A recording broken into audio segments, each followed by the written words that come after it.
Graça e paz, amém? Meus irmãos, vamos abaixar nossas cabeças e vamos falar com Deus primeiro, porque dependemos dEle e somente por Ele é que falamos algo ao coração de vocês, amém? Senhor, nosso Deus, nosso Pai, graças te damos por esta noite, Senhor. Graças te damos, ó Deus, pelo privilégio de virmos à tua casa, Senhor. Graças te damos, Senhor, porque o Senhor nos escolheu para te servir, ó Pai. E ensina-nos, Senhor, a te servir de todo o nosso coração, ó Pai. Ó Deus querido, perdoa nossas falhas, Senhor.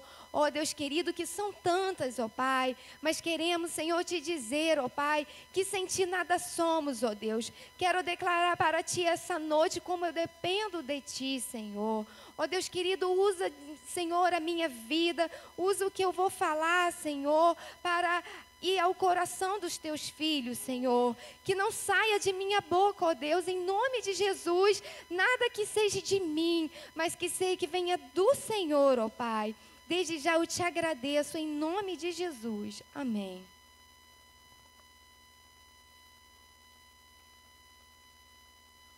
O tema escolhido para essa noite, meus irmãos, é motivação. Ali a gente tem uma figura assim, bem interessante, né? 2 bonequinhos e a gente sabe que o da frente ele está sendo motivado pelo outro, né? Muitas das vezes, né? Deus também nos usa para motivar outras pessoas. Necessitamos também de motivação, mas muitas das vezes também somos usados para motivar outras pessoas. Vamos falar sobre motivação. Afinal de contas, o que realmente é motivação? É ser feliz? É enxergar o mundo com outros olhos? É conquistar resultados? É superar obstáculos? É ser persistente? É acreditar nos seus sonhos? O que é motivação? O conceito de motivação. A palavra motivação, segundo o dicionário, é o ato de motivar, exposição de motivos ou causas. Palavra popularmente usada para explicar, porque as pessoas agem de uma determinada maneira. Em psicologia, a motivação é o fator que determina o comportamento. Então, o nosso comportamento, quem determina, muitas das vezes, e ali, segundo a psicologia, é exatamente a motivação. Outra definição para motivação. A palavra motivação pode ser definida também como motivo para a ação. É o ímpeto que leva o ser humano ao movimento. A experiência nos ensina que devemos ir muito mais longe de nossa motivação for correta. Ao passo que, desmotivados, teremos poucas chances de triunfo. Então, nós vamos muito mais longe se estivermos com a nossa motivação correta. Mas, ao contrário, se estivermos desmotivados, isso pode nos atrapalhar a chance de um triunfo, de uma vitória.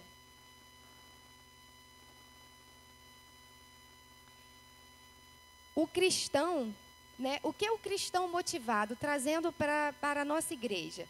É aquele que, embora passe por lutas, está sempre confiando e sempre aguardando as promessas de Deus para a sua vida, como fez Abraão. Né? A gente sabe que Abraão passou por muitas lutas, mas ele tinha fé, ele não desistiu. Muitas vezes sabemos que Abraão, naquela primeira foto, né, Sara era a primeira e Abraão que dava a corda em Sara, né? Porque muitas das vezes Sara perdeu a motivação, mas Abraão ele motivava. Né? E o versículo fala que assim, tendo Abraão esperado com paciência, alcançou a promessa. A motivação, ela tem uma estreita relação com a fé, pois pela fé somos motivados a crer no impossível. Em Hebreus 11:1 diz: ora, a fé é o firme fundamento das coisas que se esperam e a prova das coisas que não se veem. Aí vamos ver o que a motivação ela se relaciona com o quê? A motivação ela se relaciona com a fé. pois pela fé somos motivados a crer no impossível, né? Aí aquela parte que, ora, a fé é o firme fundamento das coisas que se esperam e a prova das coisas que não se veem. Também ela se relaciona com a perseverança. A motivação nos encoraja a perseverar na fé. Romanos 12, 2. Alegrai-vos na esperança, sede pacientes na tribulação, perseverai na oração. Como também, né, é importante a oração, né? Não coloquei o tópico ali, mas a oração também, ela nos motiva. Muitas das vezes estamos sem motivação, mas quando entregamos tudo a Deus, e Deus já começa a trabalhar antes de falarmos amém, porque Deus ele já está trabalhando no nosso coração. Muitas das vezes, quando oramos, não pedimos a Deus assim, Senhor, faça com que eu acredite, que o que eu estou te pedindo, do que eu necessite, né, seja colocado no meu coração. Mas mesmo antes de terminarmos a oração, quando a gente acaba de orar, aquilo traz uma paz. É como se a gente entregasse mesmo, e porque a gente entrega a nossa oração. É o nosso relacionamento íntimo com Deus, que é a oração. Cada cristão deve sempre ter uma motivação em sua vida. Ou seja, a motivação é um meio importante para nunca desistirmos daquilo que almejamos alcançar. Eu quero, antes de passar para aquela parte ali, eu queria dizer qual é o objetivo do nosso estudo ali, né? Por que esse assunto motivação, ele está na pauta dos nossos estudos bíblicos, né? Que eu entendi dessa forma. Era para entendermos qual deve ser a verdadeira motivação do crente. Iremos nos conscientizar de que não fomos chamados para a fama, e saberemos que o anonimato não é sinônimo de derrota, né? Ali ele já fala, né, que o objetivo do estudo é para entendermos qual deve ser a verdadeira motivação do crente. E ali, já de cara, a gente sabe qual é a nossa primeira motivação. É Jesus Cristo, né? Cristo é a fonte de motivação que nos capacita a viver, acima de todas as circunstâncias e de todos os nossos sentimentos, os nossos próprios sentimentos. Era Cristo que enchia continuamente o coração dos apóstolos. O apóstolo Paulo chegou a exclamar com total propriedade, porque para mim o viver é para Cristo. Ainda que Paulo tivesse de morrer, ele se alegraria. Ele também tinha Cristo em mente, e isso lhe dava novas forças todos os dias para vencer as adversidades. Esse é o lema de todos os cristãos que conhecem, amam, buscam servir ao Senhor com fidelidade. E também ali o amor de Cristo, ele está diferente ali, está Jesus Cristo, depois o amor de Cristo, porque ele tem uma diferença. Porque o amor de Cristo, o que acontece? Ele nos constrange, né? Julgando nós mesmos, que se um morreu por todos, logo todos morreram. Isso é de fato, né?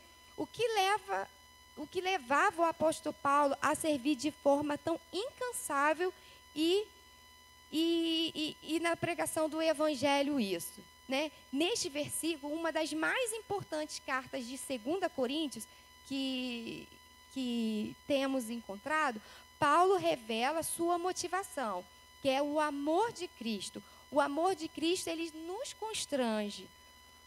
Ele nos impede como uma pessoa ímpita em uma multidão. Ao contemplar o amor extraordinário que Cristo havia demonstrado por ele, Paulo não podia deixar de ser impedido a servir o Senhor maravilhoso. A verdadeira motivação do crente também é servir a Jesus. Servir a Jesus significa ter a mesma motivação que ele teve, né? A mesma motivação que Jesus teve, nós também temos que ter em servi-lo. Tal pessoa é honrada pelo Pai na mesma medida que o próprio Senhor foi honrado. Isso ele nos prometeu. E se alguém nos servir, o Pai o honrará. Isso está em João 12, 26. A verdadeira motivação do crente também é a santificação. Segui a paz com todos e a santificação, sem a qual ninguém verá ao Senhor. Qual a motivação de sermos santos? Né? Por que temos que ser santos? Né? Para vermos o que? A face do nosso Senhor. A santificação deve ocorrer em todo o nosso espírito, alma e corpo.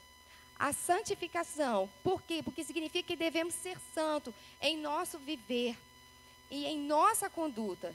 Isso é, o nosso caráter, independentemente e com o nosso proceder, externamente. Mantenhamos, pois, separados do mundo pecaminoso. Eu vejo que santidade, né, a gente ama que Jesus Cristo é a nossa motivação, né? Inclusive, quando o irmão me passou o tema, logo veio aquele hino, Jesus Cristo é o motivo da minha canção. Então, a gente profetiza isso o tempo todo, Jesus Cristo é o motivo, é a minha motivação. O amor de Cristo também, né? Servir a Cristo é o que todos nós estamos fazendo aqui. Como o irmão Nando falou, que a gente poderia estar nas nossas casas, mas a gente veio aqui para servir a Ele, para o adorar em espírito e em verdade. Agora, a santificação, ela é muito séria, porque a palavra de Deus fala que sem a qual ninguém verá a Deus. Nós não somos santos, mas nós temos que buscar uma santificação constante em nossas vidas. E isso também a gente tem que fazer através de sermos humildes perante o Senhor. Senhor, eu tenho dificuldade nesta área. Senhor, eu quero te pedir o teu agir. Eu tenho dificuldade de me santificar nisso. É no relacionamento com o esposo, com a esposa. É no relacionamento com o filho, com o próximo. Então, a gente tem que ter a humildade de chegar para o nosso Deus e reconhecer o que está faltando para nos santificarmos mais junto com o nosso Deus. Olha, essa também eu acho que é uma das mais, né, verdades também da nossa motivação, a motivação do crente, que é o céu e a eternidade. Eu creio que se a gente não tivesse esperança no céu e na eternidade, muitos de nós talvez não estaríamos aqui. Né? Para que servir? Se eu vou morrer, do pó eu sair, do pó eu vou voltar, mas a gente tem que ter o nosso alvo no céu e na eternidade. Ser salvo deve ser um fator de motivação para todo crente. Compartilhar sua fé, porque está em jogo o quê? A eternidade.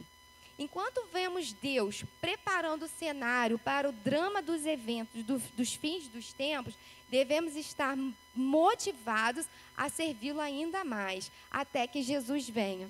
Ontem, uma daquelas moças que vieram aqui, ela falou muito isso, que muitas das vezes a gente está preocupado com a crise do nosso país. Ei, nós somos povo eleito, nós somos povo escolhido do Senhor. A gente tem que estar preocupado com outras situações. Devemos estar motivados em quem serviu o Senhor ainda mais, porque Ele está vindo e isso está próximo. Que o nosso coração se ocupe com suas palavras.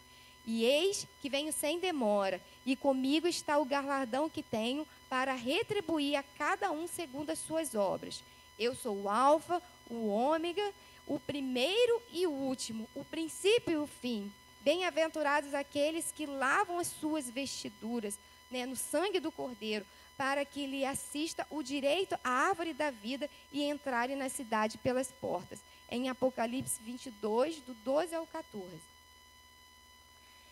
Se formos pegar na Bíblia, né, várias pessoas que tiveram motivação, né, ficaríamos aqui muito tempo falando deles, né? Eu não coloquei aqui, mas vem muito ao meu coração agora, vindo para a igreja e intercedendo. José, ele não perdeu a motivação em nenhum momento. Quantas coisas José passou? Foi traído pelos seus próprios irmãos, né? A gente sabe que ele foi vendido como escravo, antes ficou naquele buraco, a gente não tem noção como foi aquilo, como foi seus irmãos jogarem ele naquele lugar. Ele foi vendido como escravo, depois ele foi preso, mas na palavra de Deus, eu não vejo ele, lógico que ele às vezes ele ficou abatido, mas ele não perdeu a motivação dele. Todo o tempo ele, mesmo que ele tenha sido abatido, José, ele não perdeu a motivação. Mas eu quero deixar aqui sobre a história de Davi, né? Porque a gente vê que Davi, ele era amado do Senhor, né? Davi era um homem, vou passar aqui. Davi, ele era um homem de íntima amizade com Deus. E, sem dúvida, isso lhe trouxe uma grande experiência espiritual e ministerial. Davi não foi um simples homem, não foi um simples rei, mas foi, sobretudo, alguém que viveu suas motivações. E mesmo nos tempos difíceis, nunca se esqueceu de ser um homem cheio de motivações para chegar até seu objetivo, que com certeza seria a vitória de qualquer preço. Né? A gente sabe que desde lá ele apacentando as ovelhas, né, ele não deixava ser vencido pelo lobo, pelas as adversidades, né, que vinham às ovelhas. O contexto histórico, né? Eu vou falar rapidinho aqui de Davi, porque eu sei que os irmãos têm até para me passar, mas é só mesmo para a gente dar um contexto histórico aqui para eu passar o que me chamou a atenção na motivação de Davi. A Bíblia nos relata que Jessé tinha 8 filhos, homens, e o caçula se chamava Davi, que significa amado do Senhor. Isso eu não coloquei ali não, porque eu vou passar rapidinho. E este era diferente dos demais, pois seus irmãos eram fortes, grandes e membros do exército do rei Saul, o primeiro rei de Israel. Mas sendo Davi um homem de pequena estatura, ele ficava em casa para cuidar do rebanho, das ovelhas do seu pai. Certo dia, o que Jessé pediu, né, a seu filho caçula, para ir até o campo de batalha trazer notícias sobre seus irmãos. Israel tinha um grande inimigo, que era o povo filisteu, uma nação cruel e idólatra, que vivia a afrontar Israel. E isso fazia com que Davi sentisse ainda mais o desejo de ver a vitória de seu povo. Mas ao chegar ao local, a visão que Davi teve não foi a esperada. Conta-nos a Bíblia que um homem, né, a Bíblia fala de Golias, né, que significa Golias? Significa mudança, transição e passagem. Olha o que o significado de Golias teve com a vida de Davi. Golias significa, né, mudança, transição e passagem, né? Ele saía para... O que Golias fazia? Ele saía para afrontar os israelitas e envergonhá-los, para tentar mudar sua coragem e medo, para os levarem a passar de povo de Deus para quê? Povo de covardia, né? O que os filisteus queriam fazer com o povo de Deus. Com certeza, algo teria motivado o menino Davi a enfrentar o gigante. E é isso que veremos nesta mensagem.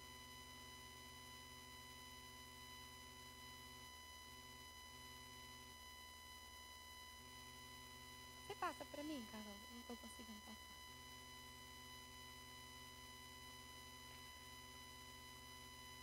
Quando Davi, né? Aí vamos falar sobre as motivações de Davi, né? A primeira aqui que eu quero colocar para vocês, a primeira motivação, a coragem. 1 Samuel 17, do 34 ao 35. 1 Samuel 17, do 34 ao 35. Então disse Davi a Saul: teu servo apacentava as ovelhas de seu pai, e vinha um leão com um urso e tomava uma ovelha do rebanho. E eu saía após ele, e o teria e o livrava da sua boca. E levantando-se ele contra mim, lançava-lhe mão da barba, e o feria e o matava. Quando Davi, ele apacentava o rebanho de seu pai, ele conta que uma vez um urso veio e tentou, nesse versículo, arrebatar uma das suas ovelhas. Mas ele se levantou e não temeu o grande urso, e o matou e salvou a pequena e indefesa ovelha.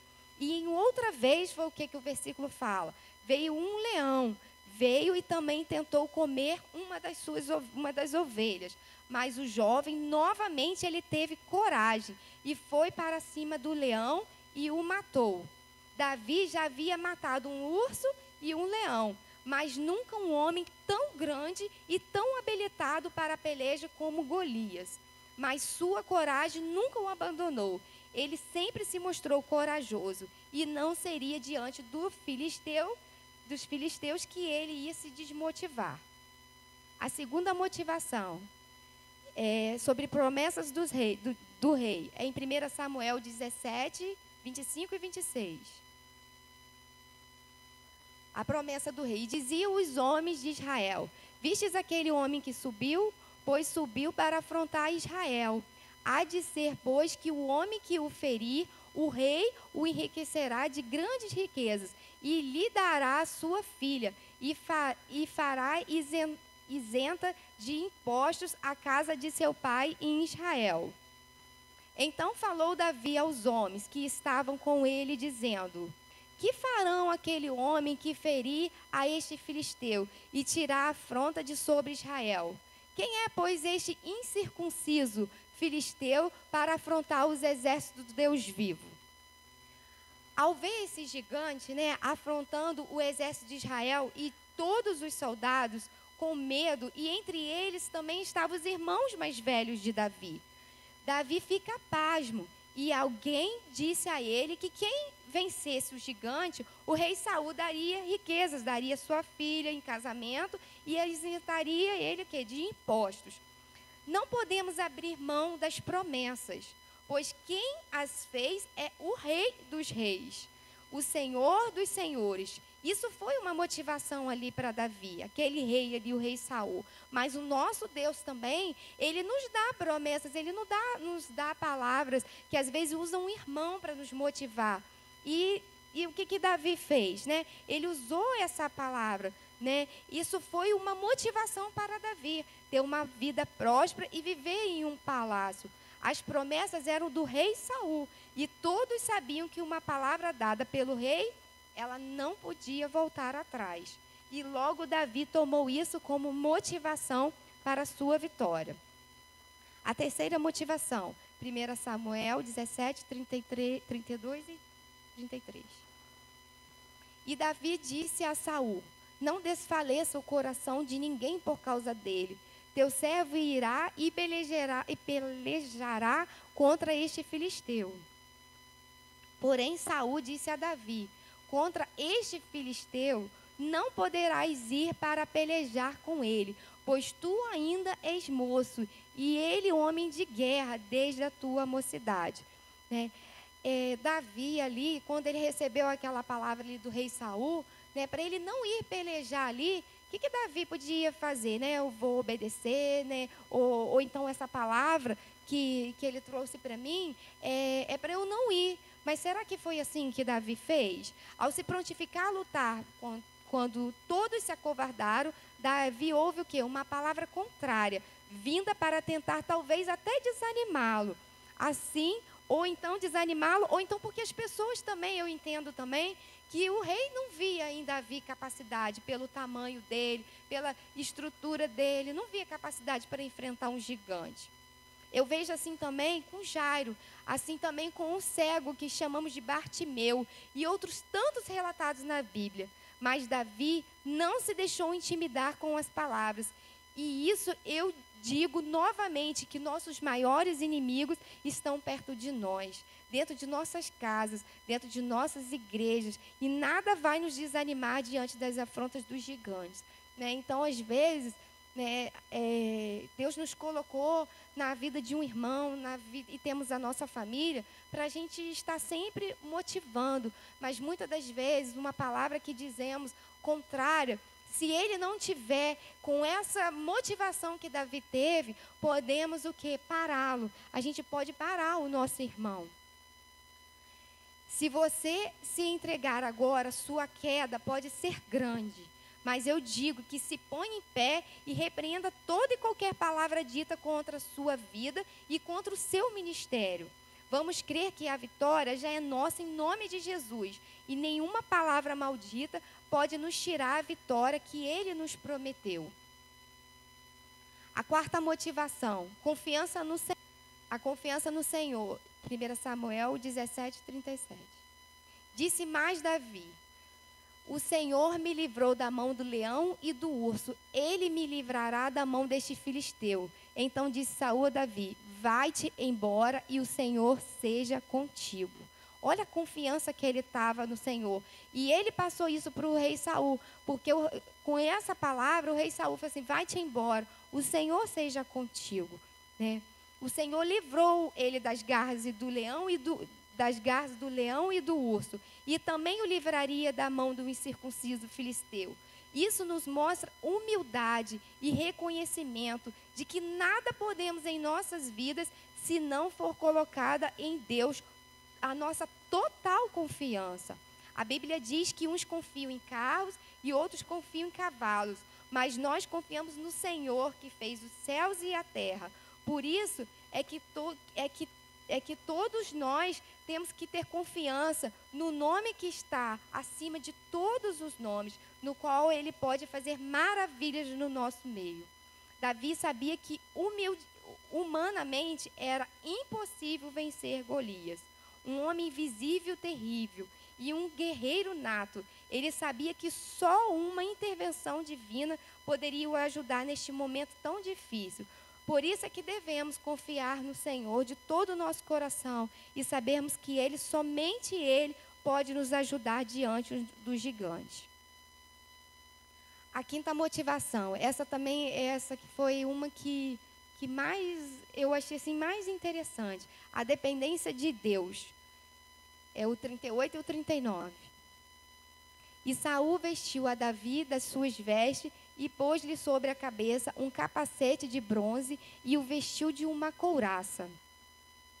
E Davi cingiu a espada sobre as suas vestes e começou a andar, porém nunca o havia experimentado. Então disse Davi a Saul: não posso andar com isso, pois nunca experimentei. E Davi tirou aquilo de sobre si. Sabe o que eu entendo?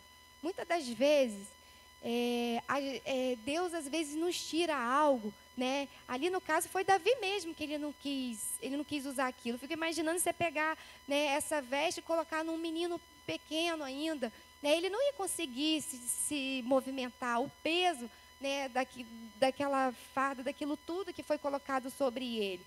E às vezes é isso que Deus nos faz.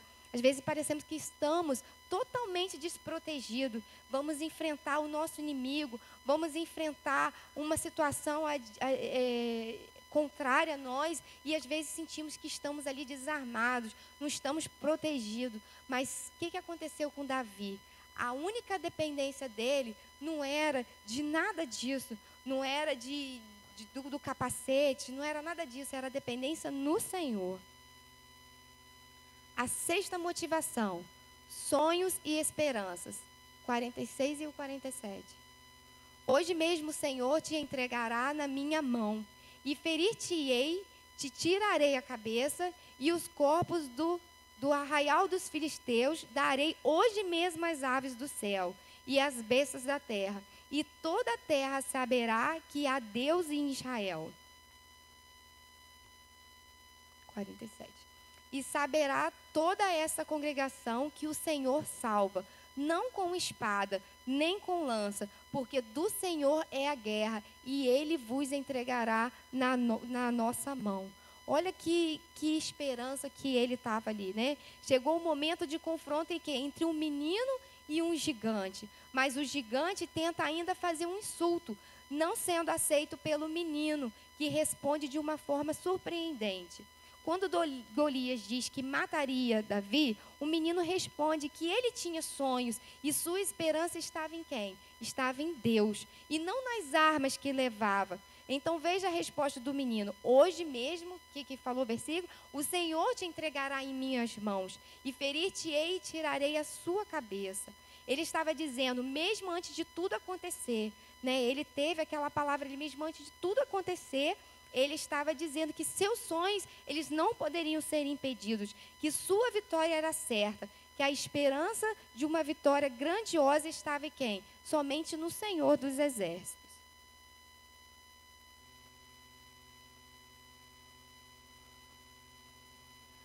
A nossa motivação. O que tem que ser a nossa motivação? Ela é a cruz. Como crentes modernos, esquecemos o milagre da cruz de Cristo. Esquecemos do que Ele realizou para as nossas vidas. E por isso estamos pedindo ao Senhor mais motivação. Mais motivação do que saber que um homem morreu por mim, que um homem assumiu todos os meus pecados, se fazendo maldição em meu lugar.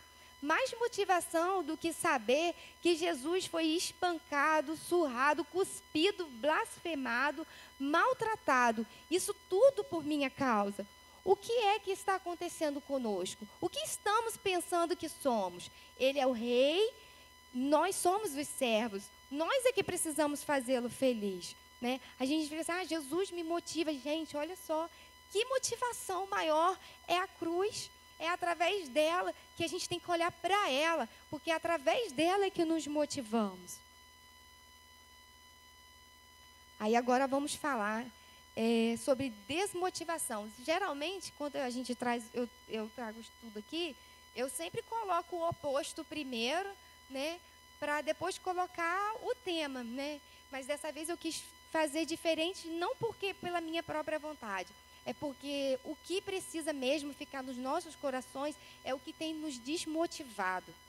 Uma pessoa desmotivada é que não tem motivação ou estímulo. Uma pessoa desanimada, perda ou falta de motivação ou interesse pelas coisas.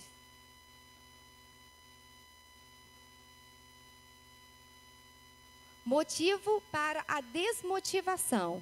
Quais são esses motivos? Olha lá, o pecado, ele veio primeiro. O pecado, como bem sabemos, é o que afasta a pessoa de Deus e das coisas espirituais. Então, como poderíamos ter motivação para as coisas espirituais se vivemos no pecado? Porque sabemos que a única coisa que nos afasta de Deus é o quê? O pecado. Então, se estamos longe de Deus, como é Ele que vai nos motivar? Se estamos na lama, se estamos no pecado.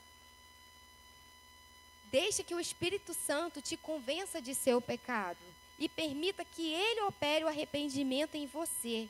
E assim sendo, que Ele opere a santificação para que você vença a desmotivação espiritual. Olha a outra também, porque ficamos desmotivados, porque não conhecemos a palavra ou porque não lemos a palavra. Eu estava pensando que as pessoas assim mais antigas da igreja, e não que eu seja mais antiga, mas pela experiência do meu pai ter tido assim 60 anos mais velho que eu lembro que na nossa casa tinha apenas uma Bíblia, e a minha mãe tem ela até hoje. A gente não tinha outra Bíblia, mas era aquela Bíblia que todos nós usávamos. Meu pai usava, eu usava, minha irmã, minha mãe. Hoje eu vejo na minha casa, eu queria até contar quantas Bíblias tem, mas eu acho que a gente deve ter mais de umas 10 Bíblias lá em casa. E aí? Será que hoje tem Bíblia de criança, tem Bíblia de adolescente, tem Bíblia resumida, tem Bíblia de estudo, temos Bíblia de tudo quanto é jeito. E aí, mudou alguma coisa?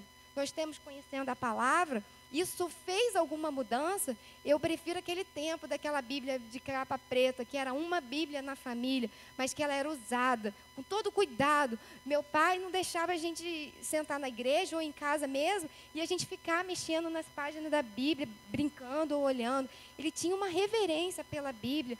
A gente não podia colocar a mão na Bíblia. Hoje, nós não temos nenhum cuidado com a Bíblia.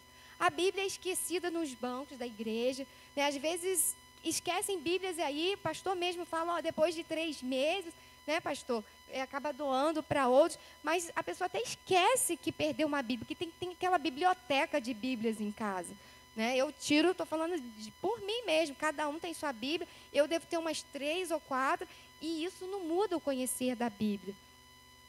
Jesus disse que o povo errava por não conhecer as Escrituras e nem o poder de Deus. Se não conhece a Bíblia, não se conhece as promessas de Deus. Nem como compreender as coisas espirituais. E não tem como querer saber das coisas espirituais pela nossa sabedoria. Porque através de nós não temos nada a passar, nós não temos essa sabedoria. É preciso conhecer a Bíblia para sabermos o que fazer e como fazer. E daí poderemos vencer o quê? A desmotivação espiritual. A frustração e a decepção.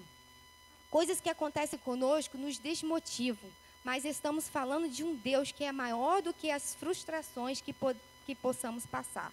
Permita que Deus opere isso na sua vida. Revelar o seu poder em quê? Nas suas fraquezas. A sua decepção, a tua frustração é a sua fraqueza. Permita que Deus, Ele através do seu poder, Ele aperfeiçoa nessa sua fraqueza. Não ter experiências com Deus também é uma palavra para desmotivação. Eu passei por uma situação sábado, foi no casamento que a gente estava, que eu sentei do lado de uma pessoa e ela falou que... Aí eu falei, acho que ela frequentou alguma vez aqui, ou veio aqui. Aí eu falei com ela que eu sou membro aqui. Eu falei assim, mas por que você vai lá? Eu falei assim, eu não gosto muito de igrejas assim, mais renovadas, eu não me sinto bem. Aí eu virei para ela e falei assim, sabe por quê, minha irmã? Porque você não teve a mesma experiência que eu tive com o Senhor. Porque desde o momento que você tiver uma experiência com o Senhor, a experiência que eu tive, que o Deus que eu sirvo, Ele é muito mais do que aquele Deus que eu busco em silêncio, em oculto. Ele é o Deus que fala comigo, que usa o pastor para falar comigo, que usa o irmão Tito para falar comigo. Ei, isso é ter experiência com Deus, né? Intimidade com Deus é tudo na vida de uma pessoa. Deus fez todo o possível para que o homem tenha intimidade com Ele. Ele só não pode e não quer forçar o homem a isso. Muitos estão desmotivados com uma coisa espiritual, porque não tiveram ou não têm experiência com Deus. Mas quero dizer para vocês que Deus quer te levar a ter experiências com Ele. E você verá o quão bom isso é. Essas pessoas, elas são, ao meu ver, elas são ignorantes. Porque muitas das vezes Deus permite elas irem lá embaixo. Mas não é para Deus humilhar ela, não é nada. É para quando ela vir cheia de experiência com Deus. E aí o que ela fala? Eu não gosto de estar no meio assim, a pessoa fala muito. Gente, não tem nada melhor do que a gente ter uma experiência com Deus. Quem dera que ela pudesse estar aqui hoje e eu falar isso para ela. Mas o pouco que eu falei com ela, eu acho que bastou. Que ela falou daquele jeito é porque ela nunca teve uma experiência com Deus. Meus irmãos, uma coisa que eu quero passar aqui hoje também, que tocou muito ao coração, primeiro de Laílson, por ele ter visto uma mensagem, e ele passou isso para mim, e eu trouxe para esse tema. E eu tenho certeza que Deus vai falar, e eu quero pedir aos irmãos que os irmãos entendam o que eu quero passar aqui, né? O que acontece? Que muitos de nós, eu quero me colocar também nesse meio, a gente se desmotiva, porque a gente busca um Jesus segundo a criação do homem, e não o Jesus das Escrituras Sagradas. Criamos muitas das vezes um Jesus e com ele nos decepcionamos. Eu quero aqui destacar 4 tipos de Jesus. Esse Jesus era até para eu colocar entre aspas, que criamos e sustentamos no meio das nossas igrejas. Jesus, gênio da lâmpada, né? Quem não conhece a história do gênio da lâmpada, né? Que vai lá, acha aquela lâmpada, você vai ali, esfrega, o gênio é libertado e ali o que você faz? Você pode fazer 3 desejos, mas você pode pedir a ele aquele gênio que você quiser, né? E o que acontece, né? Quem é o Jesus que existe o quê? Só para satisfazer os meus desejos. Temos colocado esse Jesus, o Jesus, aquele Jesus que eu falei que é o da cruz, como gênio da lâmpada. Que ele veio, que ele morreu, que ele derramou o seu sangue só para satisfazer os meus desejos, como se eu fosse a filha mimada dele, né? E isso não é, porque Jesus, ele não veio isso. E sabe onde é que eles buscam? Eles buscam isso nas Escrituras. Coloca para mim, Carol, João 14, 13.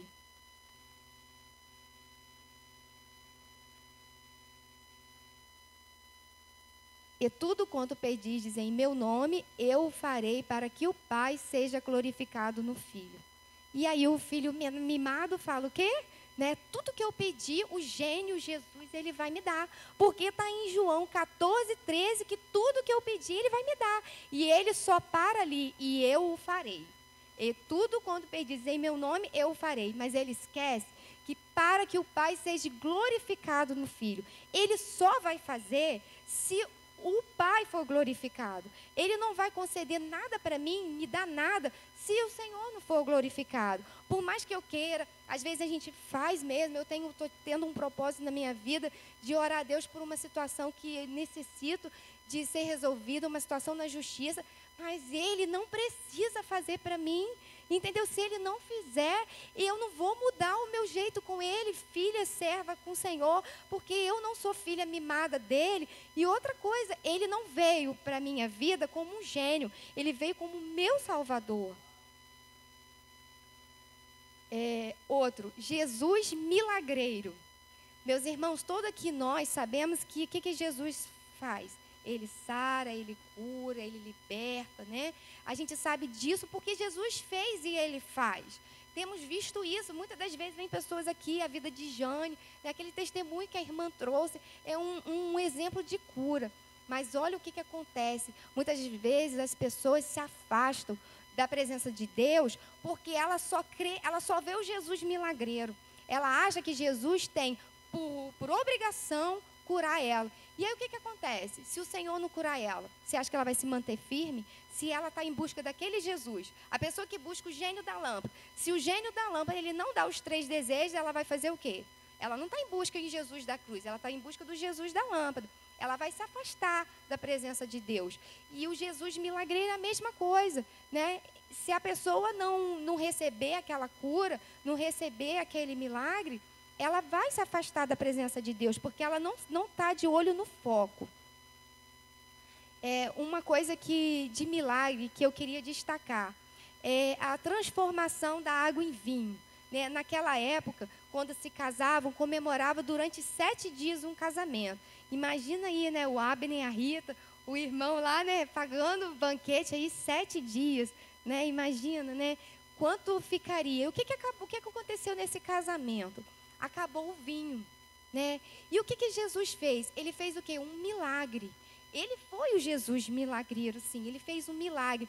Mas, meus irmãos, vocês acham que Jesus fez um milagre simplesmente para a família não passar, para os convidados ficarem sem aquele vinho de boa qualidade ou aquele vinho que estava lá? Vocês acham que o milagre do Senhor sobre aquela transformação de água em vinho foi simplesmente para isso? Olha o que entendemos que foi exatamente isso. Estava ali no dia do casamento, começando o quê? Uma nova aliança, né? Vamos usar o exemplo de Nando e de Nayara. Se no casamento deles faltasse o vinho, que o vinho ali era a bebida principal, era o alimento principal, né? Lá na palavra de Deus, se faltasse o vinho, o que acontece? A família que estava promovendo o casamento, talvez a sua mãe, o seu pai, Nayara, passavam por desonra, né? A família era ali desonrada. E aí o que Deus fez? Você acha que Deus, Ele deu aquele vinho, Ele transformou a água em vinho simplesmente por mim que estava na sua festa ou pela sua família que estava começando? Pela situação que você ia passar, pela desonra, né? Ali no início daquela aliança, porque é a família. Né? O que a família é? A instituição principal, é a primeira que o Senhor Deus criou. Então, aquilo tudo, eu creio que foi pela família, foi pelo aquele relacionamento novo que Deus estava fazendo naquele momento. Nenhum milagre na Bíblia é para fim em si mesmo, porque Jesus só faz milagres para comunicar coisas maiores. O milagre não é só porque ele tem poder, mas ele faz milagres para conduzir alguém a algum lugar. Mas Deus quer saber para que você quer esse milagre, para que fim. E a gente colocou aqui, porque Laís me ajudou a preparar essa parte aqui, a gente colocou sobre a mulher que ora para a conversão do seu marido. Vamos pensar, será que ela está orando porque ela quer ter prazer em vir para a casa do Senhor? Porque ela quer ver seu esposo aqui na frente cantando? Ela quer ver o seu esposo ministrando na vida dos teus filhos a palavra? Ou ela quer que o marido se converta para ele sair do bar, para ele não trair ela, para ele fazer essas coisas? Será que o milagre que essa mulher está querendo do marido, que o marido se converta, é um milagre para a obra do Senhor? É um milagre segundo o coração do Senhor ou é o segundo o coração dela? Né? Então, isso às vezes, olha para que Deus faz o milagre, né? Deus quer saber por que você quer esse milagre. Você já pediu algo a Deus e você já parou para pensar se esse algo que você tem pedido a Deus é realmente para abençoar a sua vida? Né? Se Ele te der essa bênção, realmente vai te abençoar? Jesus guarda-costas é o outro. Eu sei, isso também que eu quero que os irmãos entendam, porque Ele é o meu guarda-costas. Eu não consigo imaginar dar um passo sem a presença dEle. Mas olha o que acontece com as pessoas que não vê o Jesus da cruz, que ele só vê o Jesus guarda-costas. Né? Guarda-costas é o livrador, onde estamos protegidos e nada nos acontecerá. Mas quando a adversidade chega, acaba o quê? Acaba a fé. Né? Ela só vê aquele Jesus guarda-costas, mas veio qualquer situação na vida dela, ela faz o quê? Ela cai, ela acaba a fé. Distorcemos a mensagem achando que o mal não pode nos afetar simplesmente por causa do versículo. O versículo fica em Mateus 28, 20.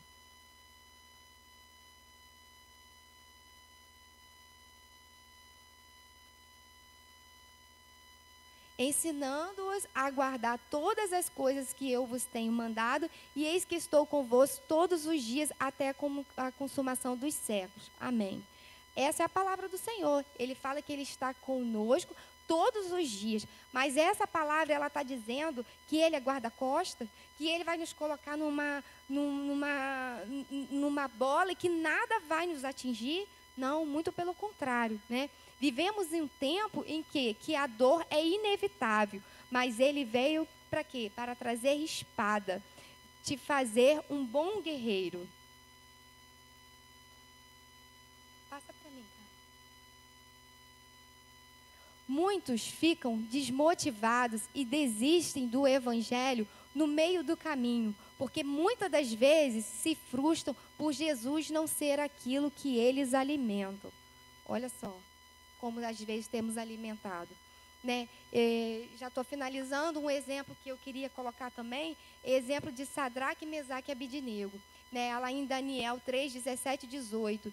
Eis que o nosso Deus, a quem nós servimos, pode nos livrar da fornalha de fogo ardente.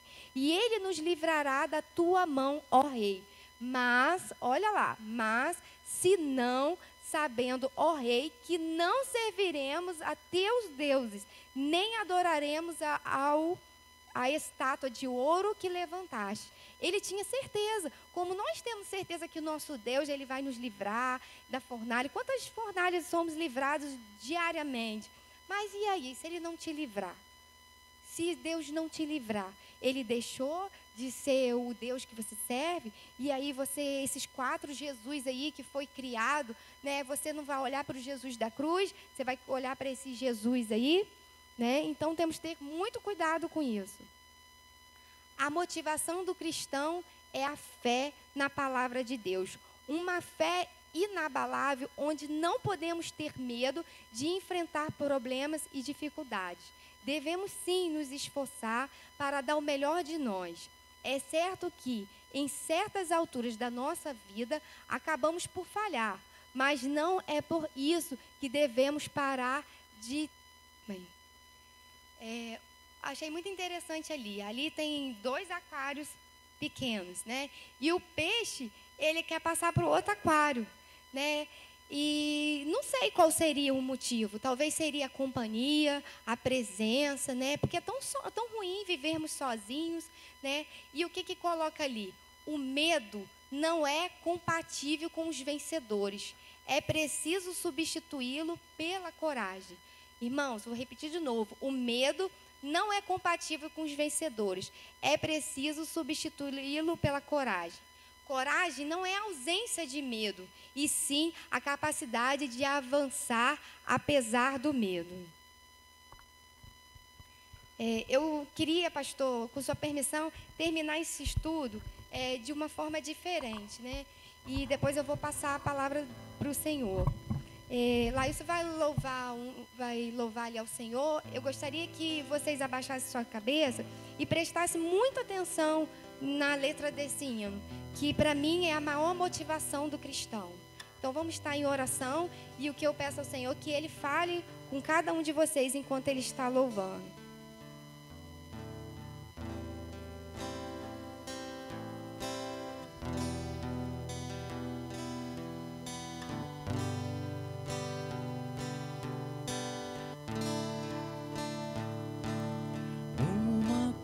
coisa pedi ao Senhor, e a buscarei, que os meus pés estejam em tua casa para sempre, para sempre. Teu amor me sustenta nas minhas fraquezas, nas minhas fraquezas. Uma coisa peço ao Senhor, e a buscarei, que os meus pés estejam em tua casa para sempre, para sempre. Teu amor me sustenta nas minhas fraquezas, nas minhas fraquezas. Senhor,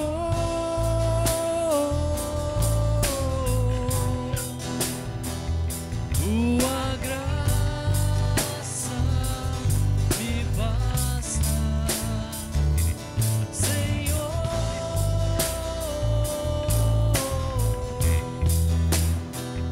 tua presença me sustenta.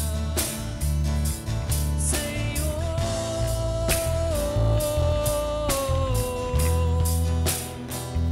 tua graça me basta. Senhor,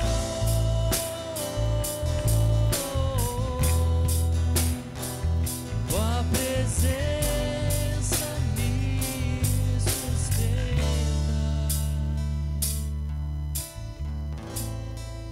Sim, conheço o tal homem, se no corpo, se fora do corpo, não sei, mas Deus sabe, que foi arrebatado ao paraíso e ouviu palavras inefáveis, as quais não é lícito ao homem referir. Desse tal me gloriarei, mas de mim mesmo não me gloriarei, senão nas minhas fraquezas. Pois, se quiser gloriar-me, não serei insensato, pois direi a verdade. E para que me não exaltasse demais pela excelência das revelações, foi-me dado um espinho na carne, a saber, um mensageiro de Satanás, para esbofetear-me, a fim de que eu não me exalte demais. Ó Deus, acerca do qual 3 vezes roguei ao Senhor que afastasse de mim. E Ele me disse: a minha graça te basta, a minha graça te basta, a minha graça basta a você, meu irmão, porque o meu poder se aperfeiçoa na sua fraqueza.